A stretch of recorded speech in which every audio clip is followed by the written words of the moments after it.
Our goal at Resuscitation International is to provide a portable, simple, reliable, and affordable solution for CPR to help improve patient outcomes.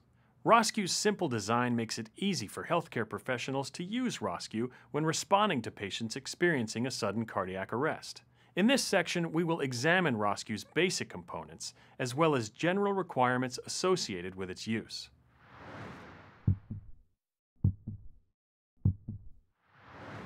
ROSC-U is intended for use on adults 18 or over, with a chest circumference of 30.7 to 51.1 inches.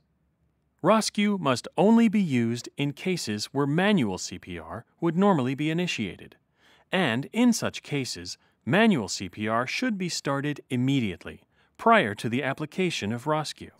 Additionally, during the operation of ROSC-U, personnel certified in manual CPR must always be present. ROSC-U should not be used if there is no indication that chest compressions are likely to help the patient, if it is not possible to properly position ROSC-U safely or correctly on the patient's chest, if the patient is under 18 years of age, or if the patient is pregnant or has a traumatic injury.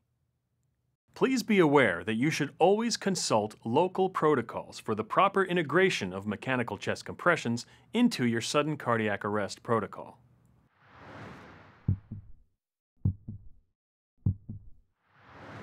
ROSC-U consists of 4 basic, easy-to-use components: a battery control unit, compressor, torso restraint, and head stabilizer.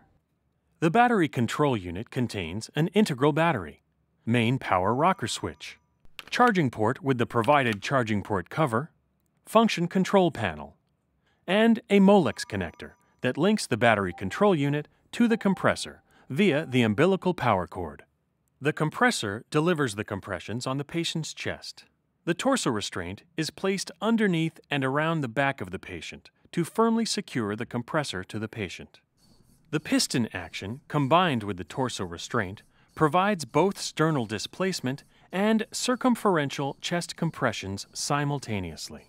This unique combination produces and contains compression force, which improves hemodynamic efficacy, increasing the success of CPR.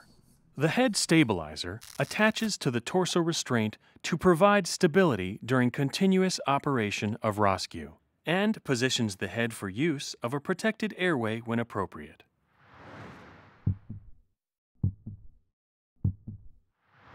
ROSC-U is powered by a unique rechargeable lithium iron phosphate battery control unit.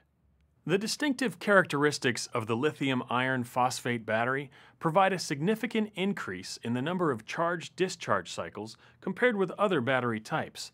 For example, a fully charged lithium iron phosphate battery will retain 80% of its charge after sitting inactive or being stored for 1 year. We recommend the battery control unit stay inside the provided carrying case at all times, including when the unit is being charged. To charge the battery, insert the charger's AC power cord into any 120-volt AC outlet.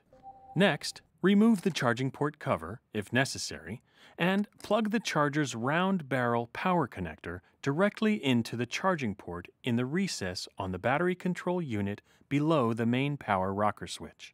To protect the charging port from debris and contaminants, the charging port cover should always remain inserted into the charging port when ROSC-U is not being charged.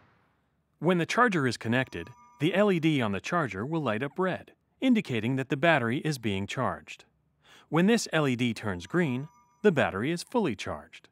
Fully charging the battery for the very first time, or charging a completely depleted battery, takes approximately 6 hours. Fully charging a partially depleted battery will take significantly less time. A fully charged battery will operate the compressor for approximately 3 hours of use.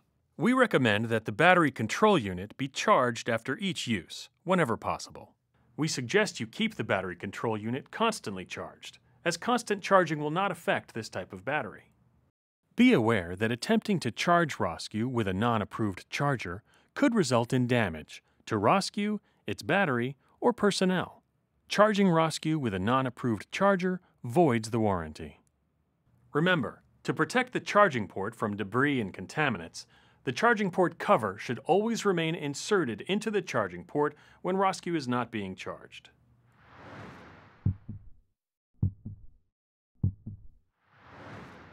The umbilical power cord is designed to be permanently attached to the compressor and should not be removed. If the umbilical power cord connector is disconnected from the battery control unit, it is imperative that the connectors are properly aligned before attempting to reconnect them. The control unit and the umbilical power cord have a matching set of alignment keys that assist in connecting the Molex connectors on the control unit and the umbilical power cord. Align the indented mark on the surface of the battery control unit with the black guide mark that appears on the blue ring of the Molex connector on the umbilical power cord. Once the alignment keys have been properly aligned, apply gentle but firm force to insert the umbilical power cord's connector into the control unit. The locking ring on the cord's connector should pass over the 3 retention tangs of the control unit's connector. When the connector is seated firmly, turn the locking ring of the umbilical cord approximately 1/4 turn clockwise until a firm seating can be felt and a dull click is heard. Please note that if you encounter resistance when attempting to make this connection, the alignment keys may not be aligned, or the locking ring may need to be rotated to pass over the retention tangs. Disconnecting is simple. Just rotate the locking ring 1/4 turn counterclockwise and pull to remove. This is useful when switching out battery control units quickly with minimal interruption to CPR. In the next section, we will examine the operation of each control and identify each user-related symbol associated with the operation of the ROSC-U miniature chest compressor.